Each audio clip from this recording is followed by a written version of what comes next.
So I took these shots of London on my phone on the 26th and 28th of March 2020. The lockdown from memory started on the 23rd, so it was right at the beginning of the first COVID lockdown. And as you can see, London was pretty empty, and I wasn't intending to do anything. It was just a document that I was going to show my kids, you know. But then the more I watched, as things changed also, and people began to resist the idea of lockdown or to go out and about more and so on, I realized that this was like a really specific moment.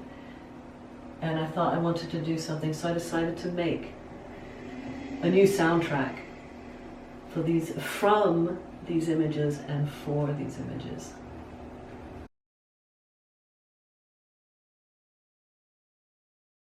The sound that was originally on the film, on my phone, was the template in two different ways, for one for the first day and one for the second day. So the first day I'm just mimicking like the sounds of the cars, the sounds of birds. There's no human voices at all, but I'm just kind of going boom on the saxophone or for the birds or whatever. And I replaced the original soundtrack with my mimicked version of that same soundtrack. But this second version, the second day, I wanted to turn the original sound inside out.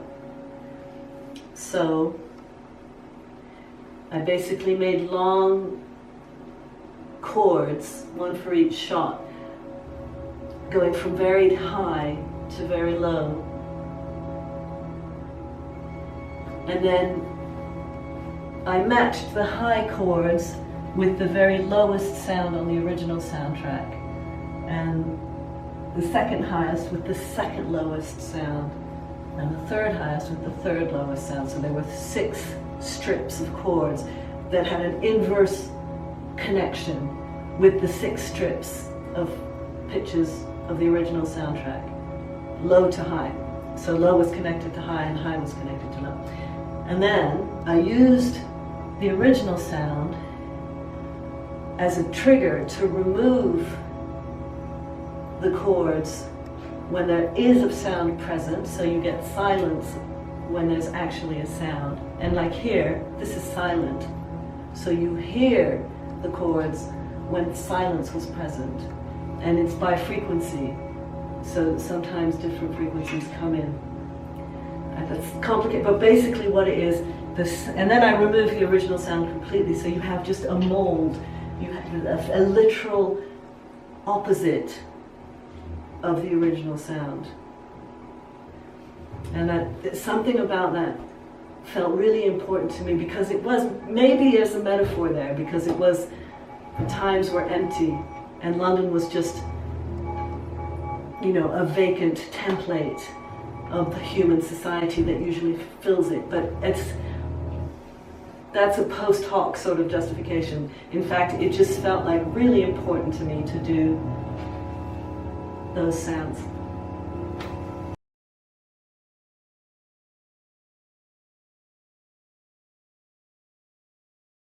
You know, I've always done visual art, actually, as part of my music. I've done, you know, sets and costumes and visual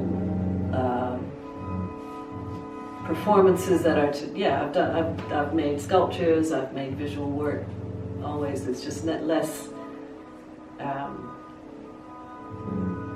maybe recently I'm better known as an improviser, but it's something I've always done, so I will carry on doing, you